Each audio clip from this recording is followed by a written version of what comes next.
समंदर अपने अंदर कई राज छुपाए रखता है। इसकी गहरी शांत लहरों के भीतर कई कहानियां छिपी हैं। जरा सोचिए, पूरे के पूरे शहर जो कभी जिंदगी से गुलजार थे, अब समंदर की तलहटी में चुपचाप आराम कर रहे हैं। ये सिर्फ कहानियां या दादी नानी की बातें नहीं है। भारत के विशाल तटरेखा के आर पार पश्चिम से पूरब तक शानदार प्राचीन शहरों के अवशेष पड़े हैं, जिन्हें समंदर निगल गया था। ये खोई हुई दुनियाओं धीरे धीरे अपने राज खोल रही है, मॉडर्न साइंस और बहादुर खोजकर्ताओं की बदौलत। ये हमें एक ऐसे अतीत की झलक देते हैं जिसे हम हमेशा के लिए खोया हुआ मानते थे। हमारे पूर्वजों और उनकी अविश्वसनीय जिंदगी से एक जुड़ाव। ये समंदर के दिल में एक सफर है, भारत के डूबे हुए खजानों के पीछे की सच्चाई जानने के लिए। क्या होगा अगर जिन कहानियों के साथ हम बड़े हुए हैं वे सिर्फ कहानियां न हों? क्या होगा अगर वे असली जगह हों और असली घटनाओं की यादें हों? सदियों से हमने पौराणिक शहरों की कहानियां सुनी हैं, जिनका जिक्र हमारे महाकाव्यों और धार्मिक ग्रंथों में है। कई लोगों का मानना था कि ये सिर्फ कल्पना की उपज है, एक शानदार अतीत के लिए खूबसूरत रूपक। लेकिन गहरे पानी में गोता लगाने वाले और पुरातत्वविदों ने ऐसे सबूत लाने शुरू कर दिए हैं जो इन मान्यताओं को चुनौती देते हैं। उन्हें पानी की लहरों के नीचे पत्थरों की इमारतें, प्राचीन मिट्टी के बर्तन और जीवन के अवशेष मिले हैं। ये सबूत बताते हैं कि हमारी कुछ सबसे पसंदीदा कहानियां ऐतिहासिक हकीकत में निहित हो सकती हैं, जो समंदर के नीचे धैर्यपूर्वक हमारे फिर से खोजने और उनकी खामोश कहानियों को सुनने का इंतजार कर रही है। इन पानी के नीचे के शहरों को खोजने की कोशिश एक बड़ा एडवेंचर है। ये खोज के रोमांच को साइंटिफिक रिसर्च की बारीकी के साथ जोड़ता है। गोताखोर नए टेक्नोलॉजी से लैस होकर रहस्यमयी नीली गहराइयों में उतरते हैं। वे तेज करंट को पार करते हैं और समुद्री जीवों के पास से तैरते हुए प्राचीन खंडहरों का नक्शा बनाते हैं। सतह पर मौजूद वैज्ञानिक सोनार टेक्नोलॉजी का इस्तेमाल करते हैं, जो समंदर की तलहटी तक साउंड वेव भेजकर नीचे क्या है इसकी तस्वीर बनाती है। यह एक धीमी और मुश्किल प्रक्रिया है, जैसे गायब टुकड़ों के साथ एक विशाल पहेली को जोड़ना। हर खोज, चाहे कितनी भी छोटी क्यों न हो, भारत के लंबे और समृद्ध इतिहास के बारे में हमारी समझ में एक और परत जोड़ती है। ये डूबी हुई दुनियाओं प्रकृति की असीम शक्ति और समय के लगातार बढ़ते रहने की एक शक्तिशाली याद दिलाती है। वे हमें सिखाती हैं कि सभ्यताएं, चाहे कितनी भी एडवांस्ड या शक्तिशाली क्यों न हो, पृथ्वी द्वारा वापस ली जा सकती है। उनके गायब होने के कारण अलग अलग हो सकते हैं। शायद एक विशाल सुनामी, सदियों से समंदर के स्तर में धीरे धीरे बढ़ोतरी, या एक शक्तिशाली भूकंप जिसने जिस जमीन पर वे बने थे उसे ही हिला दिया।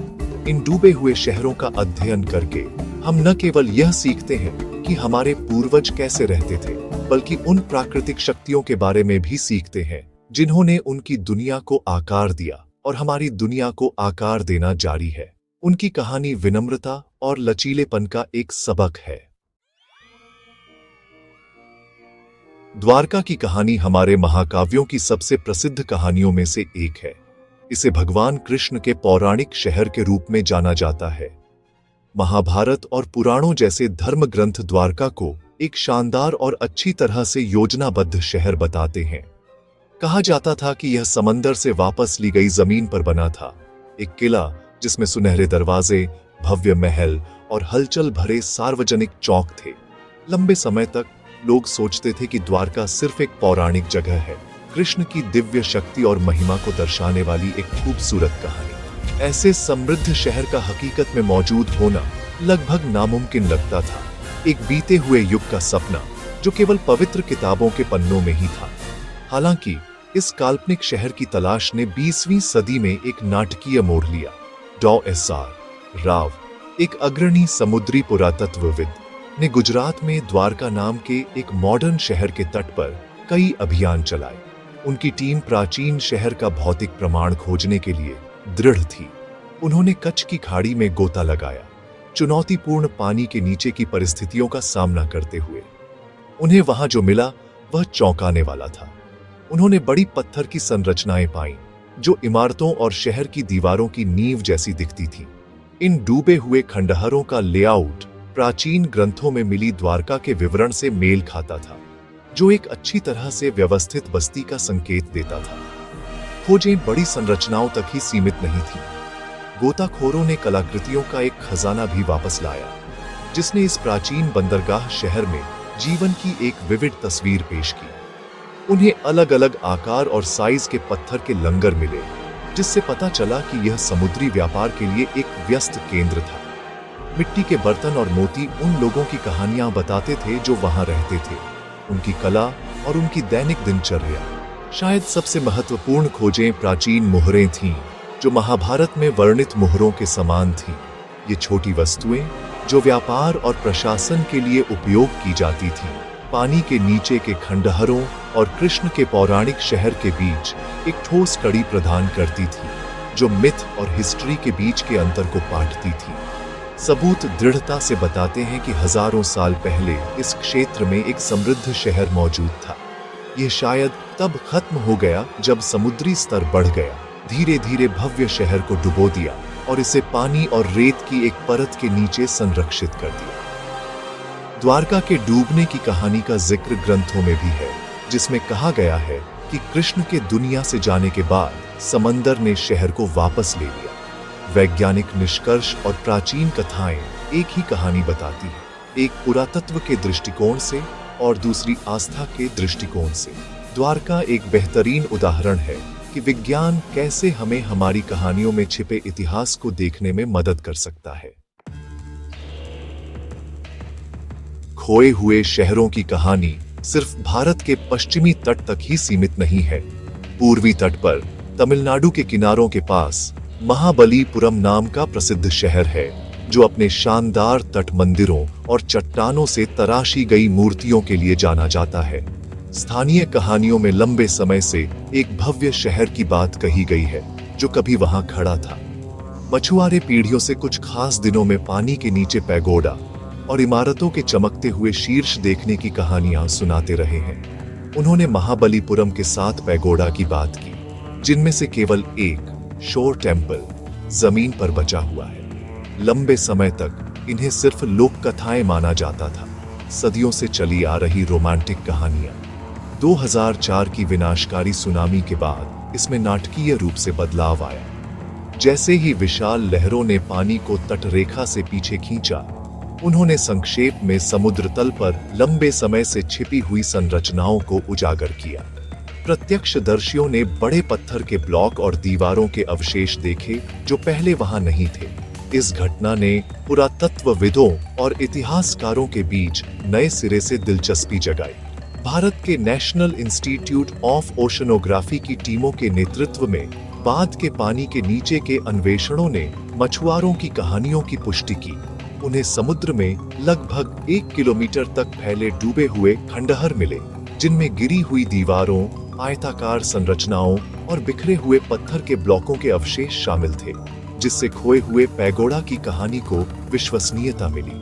दक्षिण में रामेश्वरम द्वीप के पास एक और खोज भारत की डूबी हुई विरासत की कहानी में इजाफा करती है। पंबन के तट पर पुरातत्वविदों ने एक डूबी हुई मानव निर्मित संरचना के अवशेष पाए हैं। यह खोज अपने स्थान के कारण खास तौर पर दिलचस्प है, जो पौराणिक एडम्स ब्रिज या राम सेतु के पास है। इस क्षेत्र में पानी के नीचे के अन्वेषणों ने एक ईंट की संरचना का खुलासा किया है, जो कार्बन डेटिंग के अनुसार संगम काल से है, जो दक्षिण भारतीय इतिहास का एक बहुत ही शुरुआती चरण है। यह बताता है कि यह क्षेत्र एक प्राचीन बस्ती का घर था, संभवतः एक व्यापारिक चौकी या एक धार्मिक केंद्र, जो समय के साथ समुद्र में खो गया था। महाबलीपुरम और पंबन में ये दक्षिणी खोजें अविश्वसनीय रूप से महत्वपूर्ण हैं। वे दिखाते हैं कि प्राचीन दक्षिण भारत में तटीय समुदाय सिर्फ समुद्र के किनारे नहीं रहते थे, बल्कि महत्वपूर्ण संरचनाएं भी बना रहे थे, जो अब समुद्र तल का हिस्सा बन गई है। उनके डूबने के कारण संभवतः समुद्र के स्तर में वृद्धि, तटीय कटाव और संभवतः भूकंप या सुनामी जैसी अचानक प्राकृतिक घटनाओं का एक संयोजन थे। इन स्थलों पर मिले अवशेष प्राचीन तमिल सभ्यताओं की वास्तुकला, शहरी योजना और समुद्री गतिविधियों के बारे में अमूल्य जानकारी प्रदान करते हैं, जिससे क्षेत्र के गौरवशाली और जटिल अतीत के बारे में हमारी समझ समृद्ध होती है। इन पानी के नीचे शहरों की खोज सिर्फ एक रोमांचक पुरातात्विक खोज से कहीं ज्यादा है। ये इतिहास और संस्कृति में एक गहरा सबक है। ये डूबी हुई दुनिया हमारे पूर्वजों से एक भौतिक संबंध है। वे हमें दिखाते हैं कि हमारे महाकाव्यों और पुराणों में जो कहानियां हम पढ़ते हैं वे सिर्फ कल्पना की उपज नहीं है, बल्कि अक्सर वास्तविक स्थानों और घटनाओं की सामूहिक याद में निहित होती है। द्वारका की पत्थर की दीवारें और महाबलीपुरम के गिरे हुए पैगोडा एक जीवंत अतीत के खामोश गवाह हैं। वे हमें सिखाते हैं कि हमारी सभ्यता प्राचीन है और इसका एक समृद्ध समुद्री इतिहास है, जिसमें हलचल भरे बंदरगाह शहर थे जो दूर दराज के देशों के साथ व्यापार करते थे। जितना हमने पहले कल्पना की थी उससे कहीं पहले। इन डूबे हुए खंडहरों का अध्ययन हमें निर्माण और विनाश के चक्र को समझने में मदद करता है। यह हमें दिखाता है कि मानव सभ्यताएं हमेशा प्रकृति के साथ एक नाजुक संतुलन में कैसे रही हैं। ये महान शहर जो कभी शक्ति और संस्कृति के केंद्र थे, अंततः समंदर द्वारा वापस ले लिए गए। यह हमें प्राकृतिक शक्तियों जैसे बढ़ते समुद्री स्तर, भूकंप और सुनामी की शक्ति की याद दिलाता है। ऐसे युग में जहां हम जलवायु परिवर्तन और बढ़ते महासागरों की चुनौतियों का सामना कर रहे हैं, इन प्राचीन शहरों का भाग्य एक शक्तिशाली चेतावनी है। वे हमें प्रकृति का सम्मान करने और अपने भविष्य और अपने तटीय शहरों की रक्षा के लिए अतीत से सीखने के लिए प्रोत्साहित करते हैं।